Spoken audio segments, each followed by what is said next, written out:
حضرت ابراہیم علیہ السلام آپ بکریاں چرا رہے ہیں، اسی دوران اللہ کے فرشتوں نے اللہ کی بارگاہ میں عرض کی، یا اللہ تیرے ابراہیم کو آزمانا چاہتے ہیں۔ اللہ نے فرمایا اے میرے فرشتوں چلے جاؤ، میرے ابراہیم کو آزما لو۔ حضرت ابراہیم علیہ السلام کے پاس بے شمار بکریوں کا ریوڑ موجود تھا، آپ بکریاں چرا رہے ہیں، اسی دوران اللہ کے فرشتے انسانی شکل میں چلے گئے۔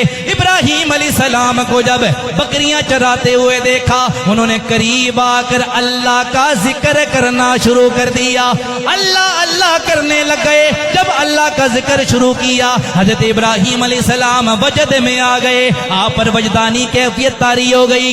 تھوڑی دیر کے بعد فرشتوں نے ذکر روک لیا۔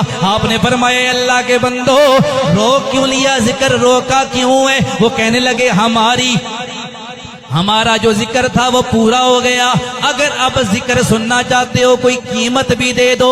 ابراہیم علیہ السلام نے فرمایا اگر قیمت چاہتے ہو میری آدھی بکریاں تم لے لو، مجھے اللہ کا ذکر سناؤ۔ انہوں نے آدھی بکریاں لے لی، اس کے بعد پھر اللہ اللہ کرنے لگ گئے۔ حضرت ابراہیم پر پھر کیفیت طاری ہونے لگی۔ تھوڑی دیر گزری، فرشتوں نے پھر ذکر روک لیا۔ ابراہیم علیہ السلام نے فرمایا اے بندو اب ذکر کیوں روک لیا؟ فرشتے کہنے لگے اے ابراہیم علیہ السلام ہماری قیمت پوری ہو گئی ہے، جو آپ نے قیمت دی تھی وہ قیمت پوری ہو گئی ہے، اب نئی قیمت دو گے تو اور ذکر سنائیں گے۔ حضرت ابراہیم نے فرمایا یہ ساری بکریاں لے لو، مجھے اللہ کا ذکر سناؤ۔ انہوں نے ساری بکریاں لے لی، پھر اللہ کا ذکر کرنے لگ گئے۔ تھوڑی دیر کے بعد پھر ذکر روک لیا۔ حضرت ابراہیم نے فرمایا اب کیا ہوا ہے؟ وہ کہنے لگے قیمت پوری ہو گئی،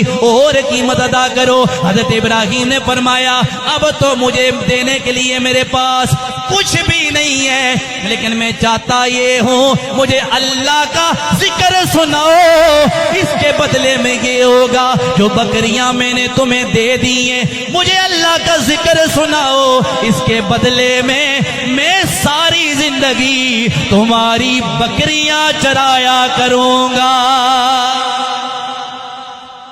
کہا مجھے اللہ کا ذکر سناؤ، اس کے بدلے بکریاں دے دیا، بکریاں چراؤں گا لیکن مجھے اللہ کا ذکر۔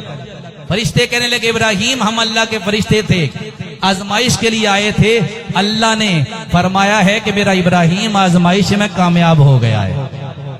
تو یہ اللہ کے نبی تھے، اس سے ہمیں یہ سبق ملتا ہے کہ اللہ آزماتا ہے، جان کے معاملے، مال کے معاملے میں، اولاد کے معاملے میں۔